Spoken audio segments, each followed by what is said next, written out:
scission au sein de l'institution sous-régionale, Ibrahima Keïne engage la responsabilité entière de la CEDEAO. Invité de l'émission Objection d'hier dimanche, sur Sud FM, radio privée, Ibrahima Keïne, chargé de programme à Open Society Initiative for Eastern Africa, OSIWA, impute à la CEDEAO l'entière responsabilité de la situation qui prévaut aujourd'hui, à son sein, avec le départ des 3 pays notamment le Burkina Faso, le Mali et le Niger. Le chargé de programme à Open Society Initiative for Eastern Africa, OSIWA, fonde sa position sur l'exemple du Niger où les chefs d'État au lieu de gérer une situation sécuritaire régionale, sont allés par les sentiments en affichant leur solidarité au président Bazoum.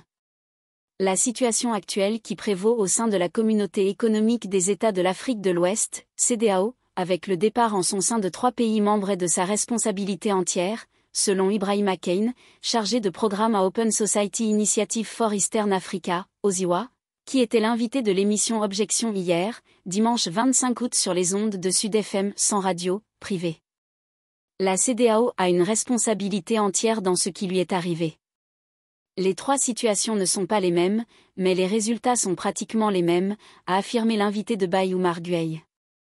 Pour étayer sa position, M. Keïne prend comme exemple le dernier cas impliquant les sanctions prises contre le Niger. Un coup d'État survient au Niger, beaucoup de ces chefs d'État qui étaient amis avec Bazoum, plutôt que de gérer une réalité sous-régionale sécuritaire et autres, sont allés par les sentiments, déplore l'invité de Objection qui se demande « Comment peut-on prendre une décision sans avoir entendu les militaires et savoir les raisons pour lesquelles ils ont pris le pouvoir ?»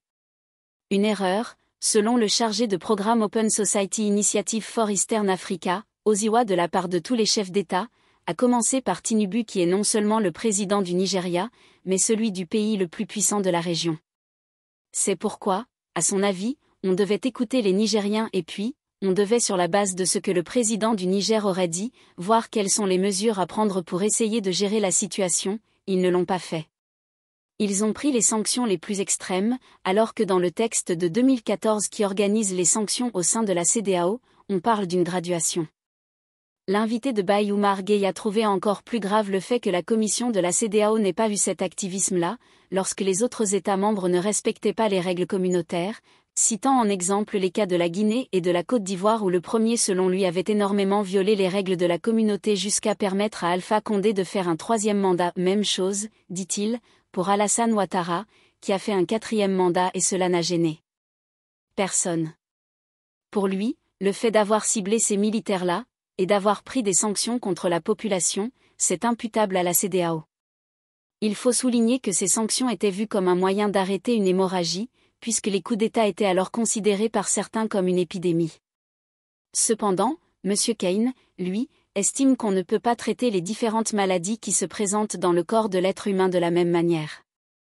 À son avis, ce ne sont pas des sanctions, car pour lui, ce qui s'est passé au Niger est différent de ce qui s'est passé au Burkina, qui est différent de ce qui s'est passé au Mali. Et donc, on doit traiter les dossiers au cas par cas. De la même manière, quand on applique des sanctions, il faut tenir compte d'un contexte, a estimé le chargé de programme à OSIWA qui indiquera que le contexte est un contexte du Sahel central, qui est en crise sécuritaire, en crise alimentaire et puis en crise humanitaire. Donc, s'interroge-t-il, comment peut-on dans un contexte pareil prendre des mesures de cette nature ?